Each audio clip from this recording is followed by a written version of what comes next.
Movie शुरू होती है तो हमें ये सीन दिखाया जाता है कि समुंदर से कुछ अजीबोगरीब क्रिएचर्स निकलकर शहर की तरफ बढ़ रहे हैं और उन्हें पैरासाइट्स का नाम दिया गया है। फिर हम एक आदमी को देखते हैं जो कि अपने कमरे में सोया होता है और उनमें से एक पैरासाइट रेंगता रेंगता उसके कान के अंदर चला जाता है। वो आदमी बहुत तड़पता है और उसके बाद फिर से नॉर्मल होकर सो जाता है। अब हमें एक लड़का दिखाया जाता है जिसका नाम शिनची था। वो रात को अपने कमरे में हेडफोन्स लगाकर गाने सुन रहा होता है। वो पैरासाइट उसके कान में घुसने की कोशिश करता है लेकिन उसे घुसा ही नहीं जाता। अब वो उसके नाक के पास चला जाता है। शिनची को खारिश होती है तो वो समझता है कि वो कीड़ा है तो वो उसे पकड़कर दूर फेंक देता है। वो उसको मारने के लिए आगे बढ़ता है लेकिन तभी वो पैरासाइट उसके हाथ पर काट कर उसके हाथ के अंदर चला जाता है। तभी उसकी मॉम भी वहाँ पर आ जाती है तो वो उनसे कहता है कि देखें मेरे हाथ में कुछ चला गया है। और जब उसकी मॉम उसका हाथ देखती है तो वो बिल्कुल ठीक होता है। अब अगली सुबह हमें दिखाया जाता है कि शिनची नाश्ते की टेबल पर बैठा होता है तो उसे अपने हाथ में बहुत अजीब फील होता है।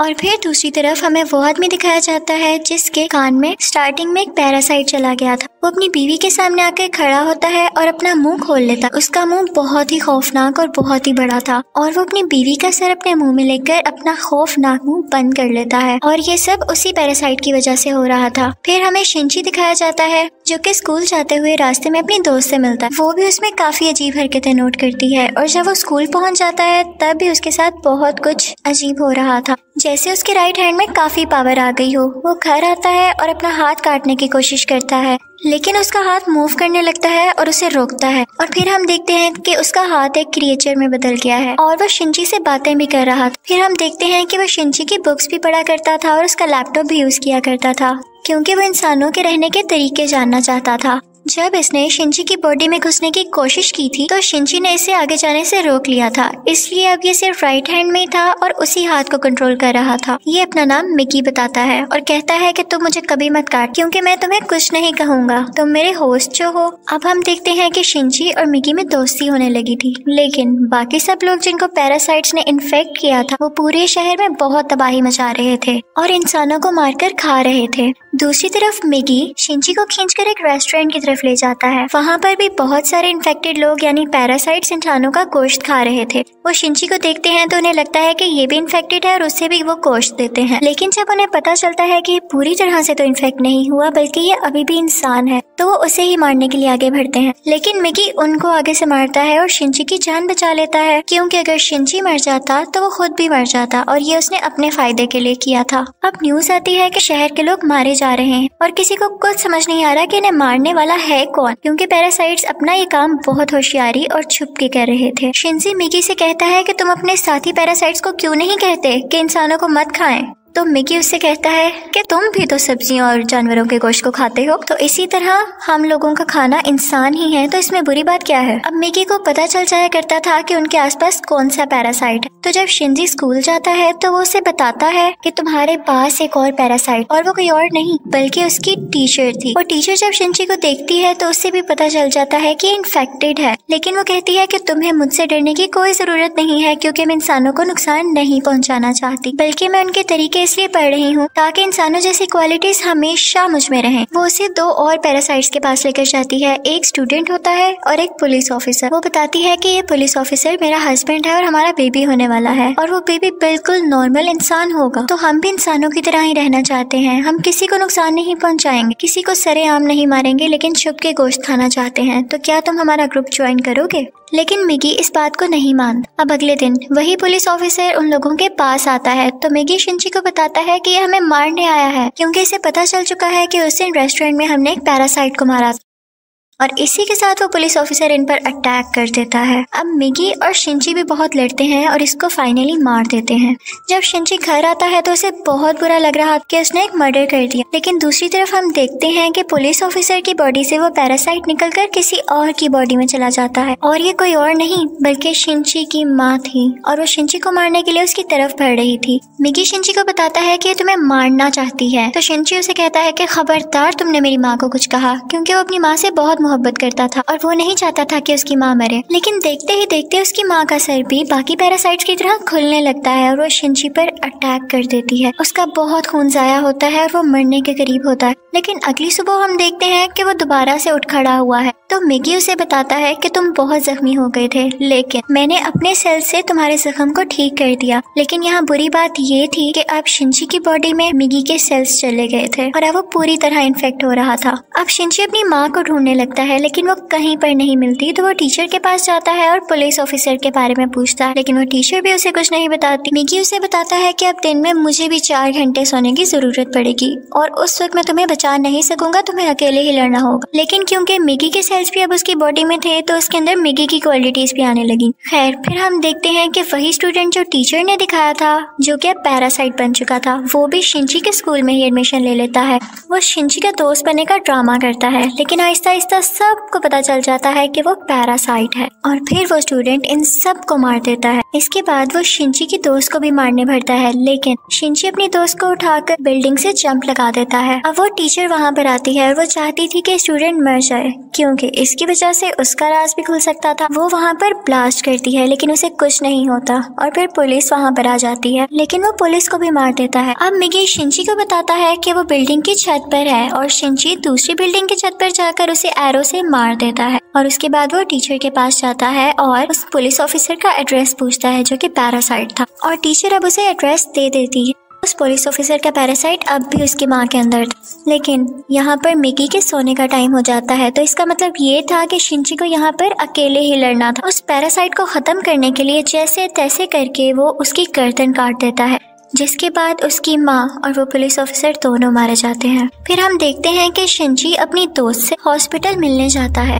वो बातें कर रहा होता है कि मैं एक एक करके सब पैरासाइट्स को मार दूंगा, कि तभी हम देखते हैं कि कोई उनकी पिक्चर्स ले रहा है और वो कोई जासूस था। और यहाँ पर ही इस मूवी का पार्ट 1 खत्म हो जाता है और अब मैं आपको एक्सप्लेन करूंगी इस मूवी का पार्ट 2। अब पार्ट 2 में उस इंसिडेंट के कुछ महीनों बाद का टाइम दिखाया गया है, जब आर्मी को पता चल जाता है कि इस शहर में कोई पैरासाइट्स हैं जो लोगों पर अटैक कर रहे हैं और वो लोगों को बचाना चाहते थे। फिर वो जेल से एक सीरियल किलर को लाते हैं जो पहचान सकता था कि पैरासाइट कौन है और नॉर्मल ह्यूमन कौन है। उसके सामने एक एक करके लोग लाए जाते हैं तो वो सबको नॉर्मल कह देता है, लेकिन जब उसके सामने शिनची आता है तो वो सोच में पड़ जाता है और काफी सोचने के बाद कहता है कि ये भी नॉर्मल है। अब शिनची जब घर जा रहा होता है तो मिगी उसे बताता है कि हमारे बहुत पास एक पैरासाइट है और वो पास के एक बिल्डिंग में जाते हैं जहाँ पर वो पैरासाइट एक इंसान का गोश्त खा रहा होता है। जब वो पैरासाइट शिनची को देखता है तो उसकी तरफ बढ़ता है, लेकिन मिगी इसे मार देता है। फिर अचानक उसे फील होता है कि जैसे उसके पीछे कोई है और ये कोई और नहीं बल्कि वही आदमी था जिसने पार्ट 1 के एंड में शिनची और मिगी की पिक्चर्स ली थी। और फिर हमें शहर का मेयर दिखाया जाता है जो कि पैरासाइट्स की फेवर में बोलता और बहुत बुरा आदमी था, और वो टीचर भी उसके साथ मिली हुई थी। और अब हम देखते हैं कि उस टीचर का बेबी भी हो चुका था जो कि बिल्कुल नॉर्मल ह्यूमन था। वो मेयर जान गया था कि शिनची पैरासाइट्स को मार रहा है तो वो भी उसे मारना चाहता था, लेकिन टीचर उसे मना कर देती है। वो कहती है कि मिगी और शिनची आपस में जुड़े हुए हैं, तो मैं देखना चाहती हूँ ये कैसे एक साथ रहते हैं, और अगर तुम शिनची को मारोगे तो हमारा पैरासाइट मिगी भी मर जाएगा। और इसीलिए उसी ने शिनची के पीछे वो जासूस भेजा था ताकि उस पर नजर रख सके। शिनची एक दिन चल रहा होता है कि उसे फिर से फील होता है कि उसके पीछे कोई है। वो जासूस उसकी सारी बात सुनता है और उसे कहता है कि तुम्हें अपने बारे में पुलिस को बता देना चाहिए। तो शिनची उससे कहता है कि नहीं, पुलिस में भी बहुत सारे पैरासाइट्स भरे पड़े हैं। उसे यहाँ पता चल जाता है कि इस जासूस को टीचर ने उसके पीछे लगाया है। तो वो टीचर के पास जाता है और कहता है ये तुम सब क्या कर रहे हो, ये करना बंद क्यों नहीं कर देते? तो टीचर उससे कहती है तो तुम हमारे साथी पैरासाइट्स को क्यों मार रहे हो? वो सिर्फ अभी इंसानों को खाना सीख रहे हैं और कुछ देर बाद वो उनको मारना भी बंद कर देंगे। वो चुप हो जाता है और फिर जासूस के पास जाता है और उसे बताता है कि वो टीचर बहुत खतरनाक पैरासाइट है, वो किसी भी वक्त तुम्हें भी नुकसान पहुंचा सकती है, तो तुम उससे दूर रहो। लेकिन जासूस उसकी बात पर यकीन नहीं करता। अब अगले दिन वो जासूस उस मेयर से मिलता है। उसे शिनची की बात को टेस्ट करना था कि वो सच बोल रहा है या नहीं, तो इसलिए वो मेयर के रूम में वॉइस रिकॉर्डर लगा देता है। लेकिन मेयर को इस बारे में पता चल जाता है और वो जासूस को मारने का हुक्म दे देता है कि ये अब हमारे लिए नुकसान बन चुका है। वो पैरासाइट को उसके घर भेजता है उसे मारने के लिए, लेकिन वो घर पे नहीं होता तो उसकी बेटी को मार देते हैं। अब दूसरी तरफ शिनची को मिगी बताता है कि तुम पर 5 पैरासाइट्स अटैक करने आ रहे हैं। अब उनकी तरफ एक आदमी बढ़ता है और उसी आदमी के अंदर वो 5 पैरासाइट्स थे। मिगी और शिनची उससे फाइट करते हैं और उसका सर उड़ा देते हैं। उन्हें लगता है कि अब ये मर चुका है, लेकिन अभी तो सिर्फ एक पैरासाइट मारा गया था और 4 अभी भी बाकी थे। बाकी के पैरासाइट्स उसके हाथ में आ जाते हैं और उसे कंट्रोल करने लगते हैं। अब वो टीचर मेयर से कहती है कि जब मैंने तुम्हें मना किया था कि तुम उस जासूस या शिंची को मारने के लिए पैरासाइट नहीं भिजवाओगे तो तुमने ऐसा क्यों किया। अब मेयर यहाँ पर नोट करता है कि उस टीचर के दिल में माँ बनने के बाद इंसानों वाले इमोशंस वापस आ रहे थे, तो इसे बात बिल्कुल अच्छी नहीं लगती। अब वो उस टीचर को मारने के लिए 3 पैरासाइट्स भेजता है, लेकिन चूंकि वो भी पैरासाइट थी तो उसको पता चल जाता है कि कोई उसे मारने आ रहा है और वो उनको पार्किंग में बुलाती है और उन तीनों से अकेले ही मुकाबला करके उन्हें मार देती है। लेकिन जब वो घर आती है तो वो देखती है कि उसका बच्चा वहाँ पर नहीं है और उसे एक नोट मिलता है जिस पर लिखा होता है कि तुम्हारा बच्चा मेरे पास है और ब्रिज पर मुझसे मिलने आओ। इनफैक्ट वो नोट उस जासूस का था। वो अपनी मरी हुई बेटी का बदला लेना चाहता था टीचर के इस बेबी को मारकर। वो टीचर घबराते हुए शिंची को भी अपने साथ वहाँ लेकर जाती है, तो शिंची उस जासूस को बताता है कि तुम्हें इसे मारकर कुछ नहीं मिलेगा क्योंकि ये बेबी एक नॉर्मल इंसान है। इसी दौरान आर्मी भी वहाँ पर आ जाती है और उन्हें पता चल जाता है कि मेयर ने अपनी बिल्डिंग के अंदर बहुत सारे पैरासाइट छुपाए हुए हैं।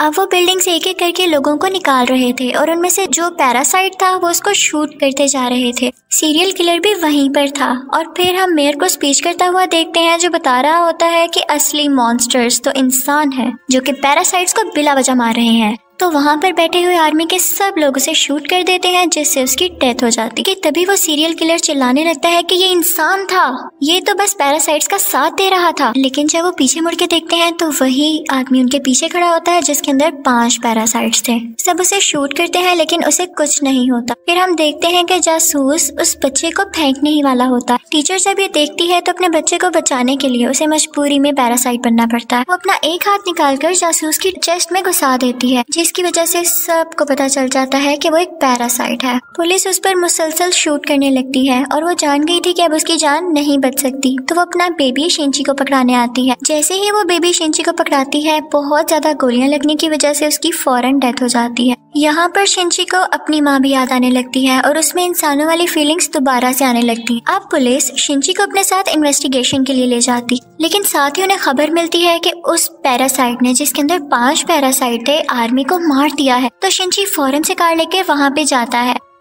और वही पैरासाइट उसकी कार को रोककर उसका एक्सीडेंट कर देता है। अब वो जंगल में चला जाता है और मिगी से कहता है कि जब तक तुम मेरे साथ हो उसको पता चल जाएगा कि हम कहाँ हैं, तो तुम मुझसे अलहदा हो जाओ प्लीज। इसी के साथ वो पैरासाइट फौरन वहाँ आ जाता है और उन पर अटैक करने लगता है। अब क्योंकि शिंची और मिगी की काफी दोस्ती हो चुकी थी तो मिगी अपनी कुर्बानी दे देता है, यानी अपनी जान सेक्रीफाइस कर देता है, उसकी बॉडी से अलग हो जाता है और शिंची को वहाँ से भाग जाने का कहता है और मिगी को वो पैरासाइट मार देता है, जिस पर शिंची काफी उदास हो जाता है और फिर अपनी दोस्त के घर की तरफ जाता है। वो उसका बहुत ख्याल रखती है। वो लेटा होता है कि एकदम देखता है कि उसके बाजू में से मिगी का एक और हिस्सा ग्रो कर रहा है और ऐसा इसलिए हुआ क्योंकि जब मिगी ने अपने बॉडी सेल्स से उसकी बॉडी को ठीक किया था तो मिगी के सेल्स भी तो उसकी बॉडी में आ गए थे, इसलिए वो चाहता तो दोबारा ग्रो कर सकता था। शिंची को फील हो गया था कि अब ये दोबारा आ रहा है तो उस पैरासाइट को दोबारा से पता चल जाएगा कि मैं कहाँ हूँ, तो अपनी दोस्त की जान बचाने के लिए उसको बाय कहकर वहाँ से चला जाता है। लेकिन जैसे वो बाहर जाता है तो वो पैरासाइट उसे पकड़ लेता है,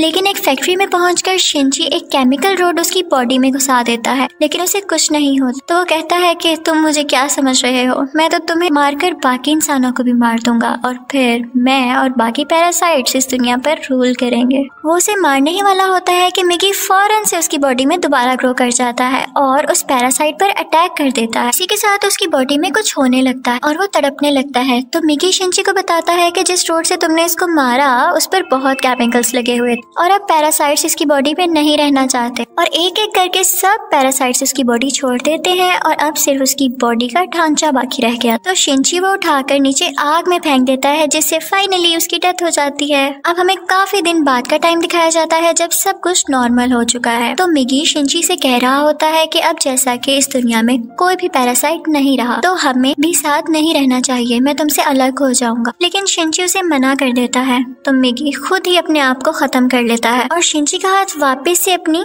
फॉर्म में आ जाता है, जिस पर वो काफी उदास हो जाता है और मिगी को मिस करने लगता है। अब हम देखते हैं कि काफी टाइम गुजर गया है और शिंची और उसकी दोस्त अच्छी जिंदगी गुजार रहे थे और वो उस टीचर के बेबी से भी मिलने जाया करते थे कि अचानक हम देखते हैं कि वो सीरियल किलर वापस आ गया था और वो शिंची की दोस्त को किडनैप कर लेता है। वो उसके कान में कहता है कि असली मॉन्स्टर इंसान है, लेकिन शिंची की दोस्त उसे कहती है कि असली मॉन्स्टर मॉन्स्टर तो तुम हो, तुम लोगों को मारते हो। तो इस बात पर वो सीरियल किलर उसको बिल्डिंग से नीचे धक्का दे देता है, लेकिन शिनची फौरन से जाता है और अपना हाथ लंबा करके उसे बचा लेता है। और यहाँ पर उसे फील होता है कि उसकी मदद यहाँ पर मिगी ने की है। और यहाँ पर मूवी फाइनली खत्म हो जाती है, यानी पार्ट 2 भी। Thank you for watching.